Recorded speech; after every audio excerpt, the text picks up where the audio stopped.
కార్తీక పురాణము 8వ అధ్యాయము శ్రీహరినామస్మరణ ధన్యోపాయము. వశిష్ఠుడు చెప్పినదంతా విని, మహానుభావ, తమరు చెప్పిన ధర్మములన్నింటినీ శ్రద్ధగా వింటిని. అందు ధర్మము బహు సూక్ష్మమనియు పుణ్యము సులభముగా కలుగుననియు, అది నదీ స్నానము, దీపదానము, ఫలదానము, అన్నదానము, వస్త్రదానము వల్ల కలుగుననియు చెప్పితిరి. ఇట్టి స్వల్ప ధర్మముల చేతనే మోక్షము లభించుచుండగా వేదోక్తముగా యజ్ఞయాగాదులు చేసిన పాపములు పోవునని మీ వంటి మునిశ్రేష్ఠులే చెప్పుచుందురు కదా. మరి తమరు ఇది సూక్ష్మములో మోక్షముగా కనపరిచినందుకు నాకు అమితాశ్చర్యము కలుగుచున్నది. దుర్మార్గులు కొందరు సదాచారములను పాటింపక వర్ణశంకరులు రౌరవాది నరకహేతువులకు మహాపాపములు చేయువారు ఇంత తేలికగా మోక్షము పొందుట వజ్రపు కొండను గోటితో పెకలించుట వంటిది. కావున దీని మర్మమును విడమర్చి విపులీకరించ ప్రార్థించుచున్నాను అని కోరెను. అంతటా వశిష్ఠుల వారు చిరునవ్వు నవ్వి, జనక మహారాజా, నీవు వేసిన ప్రశ్న సహేతుకమైనది. నేను వేదాంగములను కూడా పఠించి తిని, వానిలో కూడా సూక్ష్మ మార్గములున్నవి. అవి ఏమనగా సాత్విక, రాజస, తామసములు అని ధర్మము 3 రకములు. సాత్వికమనగా దేశకాల పాత్రలు 3ను సమకూడిన సమయమున సత్యమును గుణము జయించి ఫలమంతయును పరమేశ్వరార్పితము కావించి మనోవాక్కాయ కర్మలచే నొనర్చిన ధర్మము. ఆ ధర్మమందు ఎంతయో ఆదిత్యత కలదు. సాత్విక ధర్మము సమస్త పాపములను నాశనమునర్చి పవిత్రులను చేసి దేవలోక భూలోక సుఖములు చేకూర్చును. ఉదాహరణగా తామ్రపన్న నదీ సముద్రముల కలియు తావునందు స్వాతిగాత్తిలో ముత్యము చిప్పలో వర్షబిందువు పడి దగదగా మెరిసి ముత్యమగు విధముగా సాత్వికత వహించి సాత్విక ధర్మం ఆచరించుచు గంగ, యమున, గోదావరి, కృష్ణానదుల పుష్కరాలు మొదలగు పుణ్యకాలములయందు దేవాలయములయందు వేదములు పఠించి సదాచారుడై కుటుంబీకుడైన బ్రాహ్మణులకు ఎంత స్వల్పదానము చేసినను, లేక ఆ నదీ తీరమందున్న దేవాలయములు జపతపాదులనరించినను విశేష ఫలములు పొందగలరు.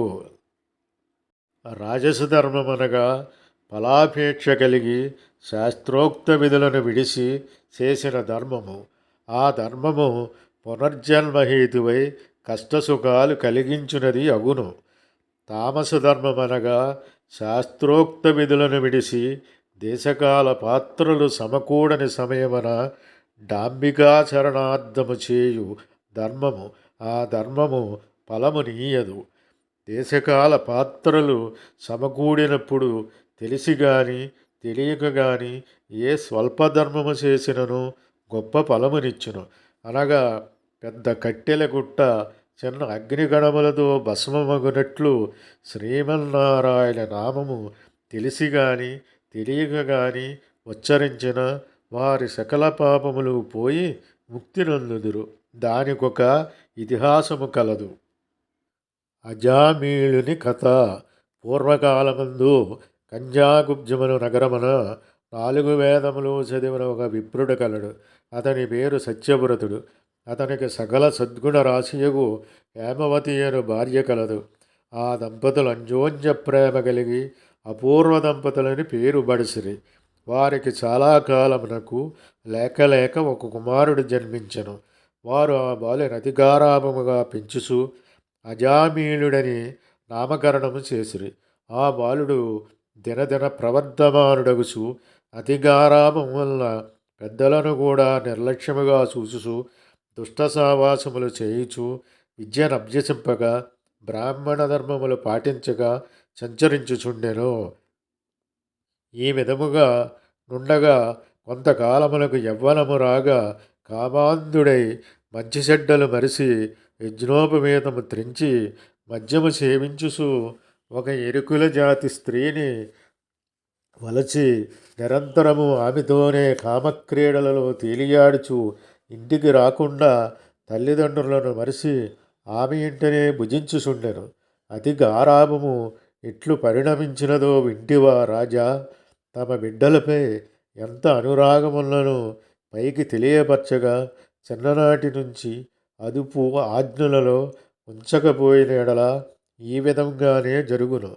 కావున అజామీలుడు కులభ్రష్టుడు కాగా వాని బంధువులు అతనిని విడిచిపెట్టిరి. అందుకు అజామీలుడు రెచ్చిపోయి వేట వలన పక్షులను జంతువులను చంపుతూ కిరాత వృత్తిలో జీవించుచుండెను. ఒక రోజున ఇద్దరు ప్రేమికులు అడవిలో వేటాడుతూ ఫలములు కోయిచుండగా ఆ స్త్రీ తేనెపట్టుకై చెట్టెక్కి తేనెపట్టు తీయబోగా కొమ్మ విరిగి క్రిందపడి చనిపోయాను. అజామిలుడు ఆ స్త్రీపై బడి కొంతసేపు ఏడ్చి తరువాత ఆ అడవి యందే ఆమెను దహనం చేసి ఇంటికి వచ్చాను. ఆ ఎరుకల దానికి అంతకు ముందే ఒక కుమార్తె వెళ్ళాను. కొంతకాలమునకు ఆ బాలికకు యుక్త వయసు రాగా కామాంధకారముచే కన్ను మిన్ను గానక అజామీలుడు ఆ బాలికను కూడా చేపట్టి ఆమెతో కూడా కామక్రీడల్లో తేలియాడుచుండెను. వారికి ఇద్దరు కొడుకులు కూడా కలిగిరి. ఇద్దరు పురిటిలోనే చనిపోతిరి. మరలా ఆమె గర్భము ధరించి ఒక కుమారుని కనెను. వారిద్దరూ ఆ బాలునికి నారాయణ అని పేరు పెట్టి పిలుచుచు ఒక్క క్షణమైనను విడవక ఎక్కడికి వెళ్ళినా వెంట పెట్టుకొని వెళ్ళుచు నారాయణ నారాయణ అని ప్రేమతో సాకుచుండెరి. అని నారాయణ అని స్మరించిన ఎడల తన పాపములు నశించి మోక్షము పొందవచ్చునని మాత్రము అతనికి తెలియకుండెను. ఇట్లు కొంతకాలము జరిగిన తరువాత అజామీలునకు శరీరపటుత్వము తగ్గి రోగగ్రస్తుడై మంచము పట్టి సావునకు సిద్ధపడి ఉండెను. ఒకనాడు భయంకర ఆకారములతో పాసాది ఆయుధములతో యమభటులు ప్రత్యక్షమైరి.